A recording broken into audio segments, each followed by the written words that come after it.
Está no ar o nosso Espaço Cidadão, chegando em todo lugar onde tiver internet, pelo nosso canal no YouTube, Robson Carvalho, e também chegando automaticamente para todo o Rio Grande do Norte e ainda para o estado de Alagoas, lá em Maceió, através da Band. Hoje vamos conversar com a governadora do estado do Rio Grande do Norte, Fátima Bezerra, do Partido dos Trabalhadores. Bem-vinda ao nosso Espaço Cidadão, governadora. Bom, quero cumprimentar você, Robson, cumprimentar os telespectadores e a todos que nos acompanham pelas redes sociais. Mas eu queria, Robson, aqui dizer o seguinte, que dentro desse contexto, é importante aqui destacar as medidas que a gente tem tomado com foco no enfrentamento à Covid. Até porque a vida nos chama para isso. Por quê? Porque é a vida das pessoas que está em jogo. Então, nesse momento, todas as nossas energias têm que estarem canalizadas para o enfrentamento exatamente ao Covid. Então, vamos lá. O Rio Grande do Norte foi o primeiro estado a fazer o seu plano de contingência. Primeiro estado. Como eu já disse aqui, diálogo permanente. O que falta no plano nacional, aqui nós temos harmonia. Diálogo permanente com os poderes. E quero destacar aqui o papel da Assembleia Legislativa, dos demais poderes. Por exemplo, a Assembleia Legislativa. Em abril, nós conseguimos que eles compreendessem que tínhamos que reduzir o repasse do duodécimo para a Assembleia, aliás, para os demais poderes. Os demais poderes também. Né? Exatamente, reduzimos em abril em 18%, entendeu? Diante da queda da receita, etc. Quero aqui destacar o papel dos ministérios públicos, que sem abrir mão daquilo que é a função deles, e assim deve ser, de fiscalização, mas tem tido um papel extremamente colaborativo, do ponto de vista de ajudar a gente no cumprimento das normas do decreto. Tanto é que aqui nós chegamos ao absurdo, de repente, uma determinada autoridade foi se contrapor à suspensão das aulas. Você imagine, velho. Essa suspensão das aulas que a gente tomou desde o início foi fundamental para que a gente não colapsasse. Então, veja bem, num momento como esse, o procurador-geral aqui do Estado teve uma postura de elevado espírito público, que foi a público dizer que a norma do decreto estava correta. Dou outro exemplo. Teve uma outra autoridade que foi, por exemplo, questionar a proibição que nós colocamos no nosso decreto de passeatas, de carreatas. E, mais uma vez, o Ministério Público veio a público para dizer que a norma do decreto estava correta, porque, lógico, que não se trata aqui da gente agredir a livre manifestação, que é um dos pilares do Estado Democrático de Direito. Ora, logo eu, que nasci na luta em defesa da liberdade, em defesa da democracia, esse é o lema do meu partido, né, o Partido dos Trabalhadores. Então, imagine, não se trata disso, se trata aqui, nesse momento, da gente defender um dos direitos mais sagrados que nós temos, que é o direito à vida. A vida e a saúde pública, né? Porque se a gente... Claro, porque nesse momento, vamos combinar, né, Robson? Não se coaduna ato público, carreata, manifestação, seja de que inspiração for, não se coaduna com esses tempos que nós estamos vivendo de pandemia. No Brasil inteiro, a cada vez que existem essas manifestações, essas aglomerações irresponsáveis, meça o número de contaminados e mortes 14 dias depois de cada manifestação dessa acontecer. Os dados não são coincidência, não. Não, Robson. Então, só concluindo aqui, Robson. Então, dessa forma que nós temos trabalhado, correndo aqui para, repito, estruturar os nossos leitos com todas as dificuldades, porque você sabe a situação em que eu peguei o estado do Rio Grande do Norte, mergulhado na mais grave crise fiscal, financeira, orçamentária da sua história. Eu encontrei com um déficit de bilhões, 4 folhas em atraso, e dentro desse contexto, um SUS colapsado. Só para se ter uma ideia, em 2018, a gestão anterior não cumpriu o mínimo constitucional, que foi 12%. Em janeiro de 2019, quando eu assumi, Só de dívidas a curto prazo, 125 milhões. As UTIs fechadas.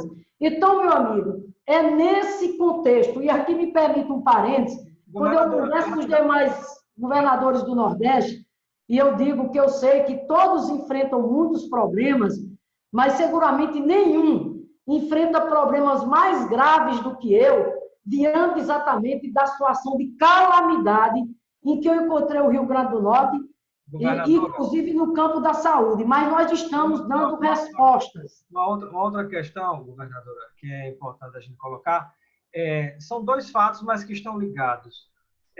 Na internet, a gente sabe que circulam mentiras e verdades. E tem circulado a informação de que o governo federal teria mandado muito dinheiro para o Rio Grande do Norte nesse período da pandemia para se combater o coronavírus. Queria saber se procede ou se não procede. E também se a ajuda aos estados do Rio Grande do Norte, entre esses 27 estados, do governo federal, se já chegou a algo que já foi discutido e aprovado pelo Congresso Nacional. Perfeito, exatamente. Vamos lá, Robson. Primeiro, recurso do governo federal. Aqui, né, graças a Deus, isso é o lema e a marca do nosso governo, e assim deve ser, isso é nossa obrigação. Transparência, ética, impessoalidade, publicidade, eficiência. Aliás, quero comemorar aqui com você e com os telespectadores o trabalho da nossa equipe, e o resultado é que o Rio Grande do Norte está no segundo lugar no ranking que mede a transparência das ações de enfrentamento ao Covid no Brasil, certo? Vamos lá, recursos. Nós já empenhamos cerca de 122 milhões de reais no combate ao Covid. Esse dinheiro tem sido aplicado principalmente para aquisição de leitos de UTI, instalação de leitos de UTI, para leitos de enfermaria, para contratação de pessoal. Aqui eu chamei mais de 900 servidores remanescentes do último concurso e através da chamada contratação temporária, ao todo, nós já vamos contratando mais de 1.100 servidores profissionais na área da saúde. Esse dinheiro também tem sido aplicado na aquisição de EPIs, que são os equipamentos de proteção dos nossos servidores. Dos 122 milhões empenhados até o presente momento, vamos lá. Governo federal, 69 milhões. Aqui está incluída, inclusive, emenda de bancada, viu? Emenda impositiva, né? Governo do Estado, 52 milhões e 6,6 milhões em doações que nós temos recebido. Isso, repito, está tudo lá no nosso portal da transparência. Segundo, Robson, como eu coloquei, peguei o Estado quebrado, o SUS colapsado, mas eu quero dizer aqui do nosso esforço. Estamos aqui para trabalhar e é isso que nós temos feito. Graças a Deus, nós conseguimos, ao longo desses 2 meses, já abrir para atendimento ao Covid mais de 250 leitos. Mesmo com toda essa dificuldade. A maioria de UTI, a maioria leitos de UTI e os demais são leitos clínicos. Dentro desse contexto, está aí, por exemplo, eu abri a UTI do Hospital Tarcísio Maia, lá de Mossoró. Mossoró que desde o início recebeu a nossa atenção especial, porque proporcionalmente é a cidade onde tem o maior número de óbitos hoje no Rio Grande do Norte. Uma das explicações para isso, infelizmente, é a fronteira ali com o Ceará, né? Então, Mossoró recebeu a nossa atenção desde o início. Nós conseguimos abrir a UTI do Tarcísio Maia, fechada há 6 anos. 6 anos. Nós conseguimos aqui em Natal abrir a UTI do Maria Alice, fechada há 3 anos.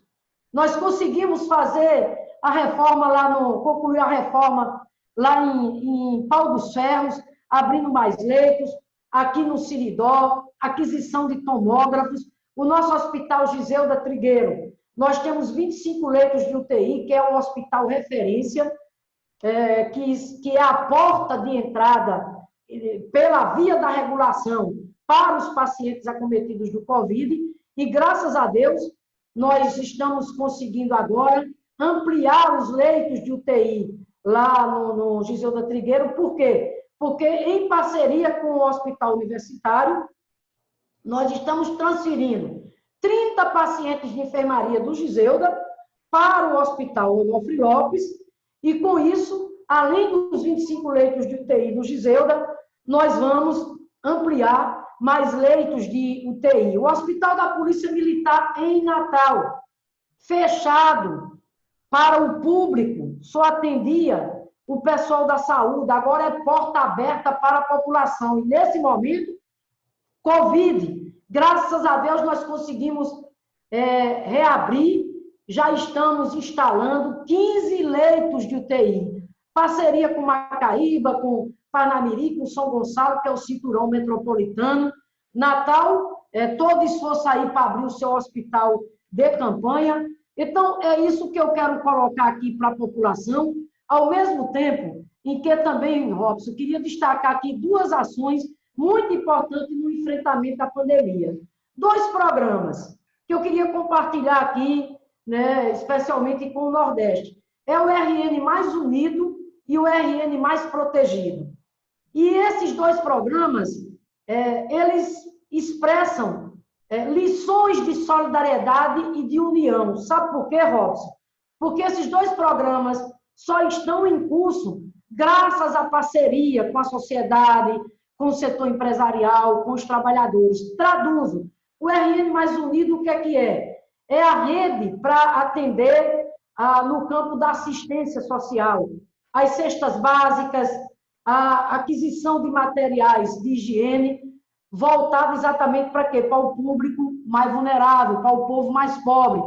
Todas essas cestas são distribuídas de acordo com os critérios estabelecidos pela nossa Secretaria de Ação Social, em parceria com as prefeituras. O RN Mais Protegido, esse eu também reputo como uma bela lição de solidariedade, que é produção de máscaras. E como é que nós conseguimos isso? O governo aportou um recurso, em parceria com as empresas, como a Guararapes, a Coteminas, que doaram tecidos. Com isso, nós conseguimos baratear o custo da máscara, ao mesmo tempo garantindo o emprego de mais de 4.000 costureiras e costureiros aqui do Siridó e de outra região, que iam ficar sem emprego, e o governo do estado, portanto, teve essa iniciativa, e o fato é que os empregos estão mantidos, e o mais importante de tudo, o que nos dá mais alegria, é que com essas mãos santas das nossas costureiras e costureiros, fazendo as máscaras, ajudando a gente exatamente a salvar vidas no Rio Grande do Norte. Concluo ainda, do ponto de vista do Estado, a queda é brutal, já era esperado, em decorrência da diminuição da atividade econômica que se dá em função do isolamento social, que é imperativo. Então, a queda é brutal, mas isso não impediu que a governadora tivesse sensibilidade, como é para ter. E aqui, de também, não só cobrar do governo federal, que eu vou falar, mas fazer a sua parte. Mesmo com a queda despencando. Mas a gente está conseguindo manter o pagamento dentro do mês, prover os recursos essenciais para as áreas essenciais, mas mesmo com essa queda, vamos lá, isentei a taxa de água para as famílias enquadradas na tarifa social.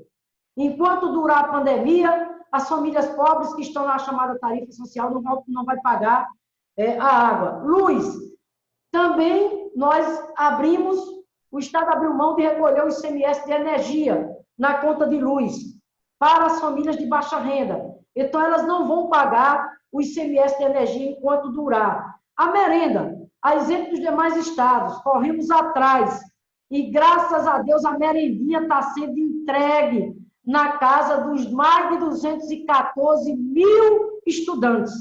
Robson, deixa eu te falar uma coisa. Isso é um tema que me toca muito de perto. Você sabe, eu não nasci em berço de ouro. Você sabe minha origem, né? Eu venho de uma família muito pobre, né? Meus pais enfrentaram muitas dificuldades na vida, inclusive para que a gente pudesse estudar. Eu vim parar em Natal exatamente por isso, na casa de uma família, para poder dar continuidade aos meus estudos. E eu sei o que é, portanto, passar necessidade. Por isso que, quando começou o isolamento social, os nossos estudantes, portanto, sem condições de ir para a aula, com todos os prejuízos que isso traz, principalmente os estudantes mais pobres, porque ele não tem computador, né, Robson? Exatamente. Ele não tem acesso à internet para, por exemplo, acessar as plataformas do ensino à distância. E a merenda, Robson? Essa merenda que, na maioria das vezes, para boa parcela dos nossos estudantes da rede pública, é a única refeição que eles têm. É uma das principais refeições que eles têm em matéria de segurança alimentar. O governo federal demorou a sancionar o projeto aprovado pelo Congresso, mas o que importa aqui é dizer o seguinte, que graças a Deus essa merenda está sendo entregue. 214 mil kits de merenda escolar sendo entregue na casa dos estudantes, distribuído através das nossas diretorias regionais de educação. E você veja, Robson, como é verdadeiro o que eu estou dizendo aqui, a questão da merenda escolar, como ela é importante para a sobrevivência, para a questão da nutricional, para a segurança alimentar dos nossos estudantes, que eu vou lhe revelar um dado aqui. Conversei agora há poucos dias com o nosso secretário de Educação, e sabe o que ele me disse? Que a partir do momento em que nós começamos a distribuir a merenda escolar nas casas, foi, Robson, já tem estudantes se matriculando na rede pública, Robson. Você vê a importância que é. Por fim, no campo econômico, aqui também nós lideramos um movimento junto com o Nordeste para postergar o Simples, porque a micro, pequena empresa está com água aqui pelo pescoço, elas que são responsáveis pela maioria dos empregos que são gerados nesse país, e, portanto, a elas tinha que ser dado um tratamento especial. Portanto, prorrogar o pagamento o recolhimento do ICMS. Mas fomos mais longe, o turismo, que é uma das principais atividades econômicas, que mais gera emprego também. Nós temos dialogado muito com o setor do turismo, reduzimos o ICMS de energia para 12%, bem como várias outras medidas que a gente tomou de prorrogação do prazo do pagamento de multas para outras cadeias produtivas. Estamos prorrogando as licenças ambientais, sejam elas emitidas pelo Corpo de Bombeiros, sejam elas emitidas pelo Governadora, e antes da gente entrar em alguns detalhes do que é que o governo tem feito, mesmo nesse contexto de pandemia, em outras áreas, fora essa questão da saúde, eu gostaria que a senhora, finalizando essa parte da saúde, pudesse pontuar, assim, objetivamente, né, uma espécie digamos assim, de retrospectiva do que é que o governo fez até então, diante das suas possibilidades para o combate ao Covid. Primeiro, eu queria aqui adiantar, Robson, que o Rio Grande do Norte, graças a Deus, né, teve a determinação, a sensibilidade de tomar as medidas de isolamento social no início. E isso foi fundamental. E já tem sido fundamental. Exatamente para que a gente não chegasse num estágio de colapso. A situação é crítica, muito crítica. Mas ainda se cogita hoje, governador, a possibilidade de lockdown no Rio Grande do Norte? Vou chegar lá. Então, veja bem. Então, primeiro dizer aqui, né, que essa determinação que nós tivemos, e quem diz isso não é a governadora. Quem atesta isso é o nosso comitê científico no plano local. Né? Foi decisivo, porque nós tomamos as medidas de acontecer óbitos. Foram vários decretos que nós publicamos ao longo. E nesta última, 20 de maio, quando se encerrava a duração do último decreto, nós publicamos um novo decreto. E esse novo decreto, portanto, prorroga as medidas restritivas em curso no Rio Grande do Norte, no que diz ao distanciamento social e ao isolamento, até o dia 31 de maio.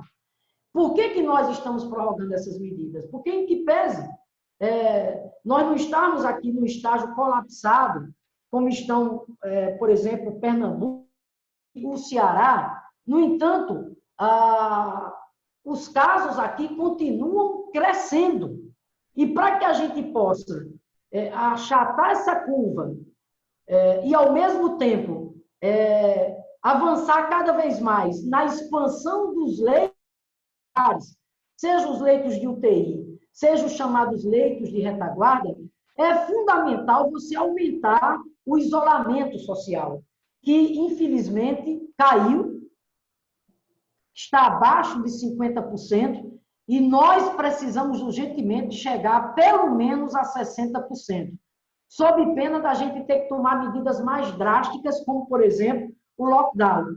Nesse novo decreto, o que estamos aqui trazendo como novidade? O que nós estamos trazendo aqui é intensificar cada vez mais a parceria com as prefeituras, para que a gente possa avançar naquilo que é imperativo, que é o cumprimento das medidas restritivas em curso. Porque o que o nosso comitê científico tem colocado? Que, afinal de contas, é ele quem me dá a linha. Aqui, evidentemente, que eu dialogo permanentemente com os poderes, com os empresários, com os trabalhadores, com diversos segmentos da sociedade. Nós temos aqui instâncias formalmente constituídas semanalmente. Eu dialogo com esse conjunto, né, de representações pelos poderes, com quem nós temos um diálogo aqui permanente, extremamente colaborativo. Agora, eu tenho dito o seguinte: é nosso papel, né? A gente isso com a democracia, e a democracia se alimenta exatamente do diálogo, com toda a pluralidade que ele tem. Agora, na hora de tomar a decisão, do ponto de vista do enfrentamento da crise sanitária, aí quem me dá a linha é o comitê científico no plano local. E, rapidamente, dizer da minha gratidão, porque são profissionais da mais alta excelência, são aqui profissionais da nossa Universidade Federal do Rio Grande do Norte, da nossa Universidade do Estado, da UFESA, um comitê que tem trabalhado sem remuneração, colocando exatamente o seu... Bem como também o Comitê Científico do Nordeste, que dispensa comentários pelo papel importante que ele exerce. Então, essas são as medidas que a gente tem tomado. Repito, os decretos para garantir o isolamento social, e o desafio agora é exatamente esse, por isso que chamar as prefeituras têm que fazer o papel delas naquilo que compete aos municípios. Nós estamos lançando as blitz sanitárias, nós estamos lançando as chamadas cidades protegidas.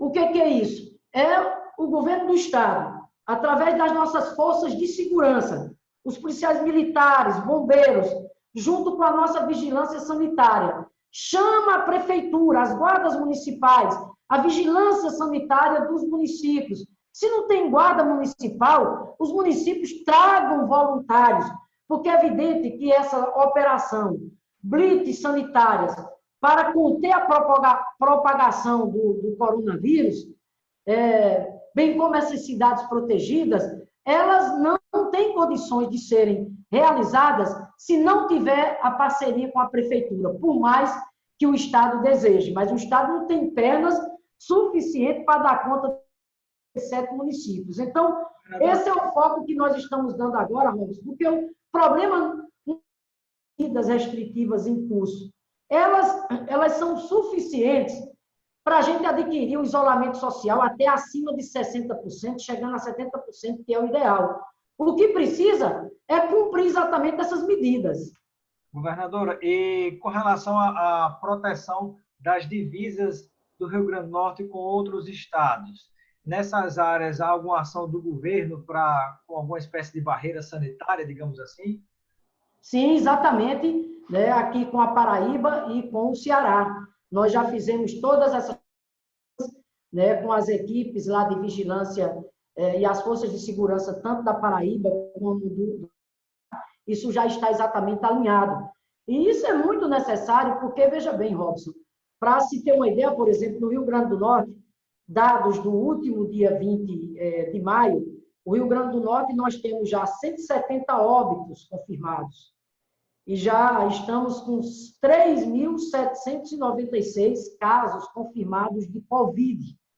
Veja que é uma situação muito delicada. E some-se a isso a subnotificação, porque como a capacidade de testagem nossa é muito pequena, a gente faz testes por amostragem, mais um problema do governo federal, porque a gente tem cobrado que o governo federal envie mais testes para que a gente possa... Essa governadora era para ter sido desde o começo. Pois é. A primeira medida do governo federal, que eram os testes. Com certeza. Porque hoje, no Brasil inteiro, se desenvolvem as políticas públicas para o combate ao coronavírus absolutamente no escuro. Isso é lamentável. Ainda esta semana, o secretário de Saúde, doutor Cipriano, assim como falei com o general Ramos, o ministro lá da Casa Civil, fazendo um apelo a ele, diante da superlotação aqui dos leitos de hospitais. Nós já estamos com taxa de hospitalização aqui em Natal, na região e Mossoró, que é a nossa segunda maior cidade em matéria de densidade populacional, taxa de hospitalização acima de 90%. Nós temos contratado dezenas, centenas de servidores correndo atrás, mas não tem como montar esses leitos de UTI sem os respiradores, de forma que o secretário falou com o general Pazuello, que é o secretário executivo, o ministro interino, eu falei com o general Ramos, também nesta quarta-feira, fazendo um apelo, pelo amor de Deus, para que respiradores para o Rio Grande do Norte com urgência. Né? O que está em jogo é a vida das pessoas. Governadora, eu gostaria que a senhora pudesse elencar algumas atividades que o governo tem conseguido realizar, mesmo diante do contexto da pandemia do coronavírus. Tem possível se realizar alguma coisa em outras áreas ou realmente parou tudo porque não tem como se agir diante dessa situação que a gente está vivendo? Não, veja bem, Robson, de acordo com as normas do nosso decreto estadual, que estabelece que só podemos ter o funcionamento das chamadas atividades essenciais, outras atividades, né, que estão sendo desenvolvidas dentro desse contexto. Aqui eu dou exemplo das obras de infraestrutura rodoviária tão importante para o Rio Grande do Norte. Por exemplo, nós vamos lançar agora, ainda em maio, o edital para a retomada da segunda etapa do Protransporte, que você conhece, é um importante investimento que vai trazer uma melhoria significativa em matéria de mobilidade urbana para uma das principais áreas de Natal e da Grande Natal, que é exatamente da nossa querida Zona Norte. Dou outro exemplo aqui, que é o nosso programa de aquisição, de habitação popular. Nós vamos também estar lançando o edital agora. Vamos, se Deus quiser, construir unidades habitacional, onde nós vamos atender uma parcela significativa da população do Rio Grande do Norte, chegando a dezenas de municípios. Existe exatamente o maior déficit habitacional. Isso significa o quê? Que os editais estão sendo lançados agora e, naturalmente, né, se Deus quiser, quando do processo licitatório, essa pandemia já tenha passado. Dou outro exemplo aqui, que é a questão da barragem de Oiticica. Você sabe que é uma das obras de infraestrutura hídrica mais importantes, não só do Rio Grande do Norte, mas do Nordeste. Uma vez concluída, ela vai se tornar o terceiro reservatório, o terceiro maior reservatório hídrico do Rio Grande do Norte. E uma luta, né, que vem desde a época dos governos do PT, um sonho de gerações, lutava por isso desde a época enquanto parlamentar e agora, enquanto governadora, se Deus quiser, nós vamos concluir essa obra que estava paralisada. Por quê? Porque, evidentemente, eu só autorizaria a continuidade da obra desde que ela esteja fielmente, está entendendo, enquadrada dentro das normas, que é do distanciamento social e a questão das normas de higienização, que ela cumpra todos os protocolos, né? Como ela cumpriu, aí agora a obra vai ser exatamente o que? Retomada. No mais, é a gente aqui correndo atrás, evidentemente, para prover, né, o custeio da segurança pública, o Fundeb, a questão da saúde, e etc. Muito bem. Governadora Fátima Bezerra, eu quero agradecer a sua participação no nosso Espaço Cidadão. Seja sempre bem-vinda. Obrigado Obrigada. pelo momento de prestação de contas junto à população das ações que têm sido feitas, né? Tanto em relação à pandemia, como também em relação às outras áreas do governo. Muito obrigado, governadora.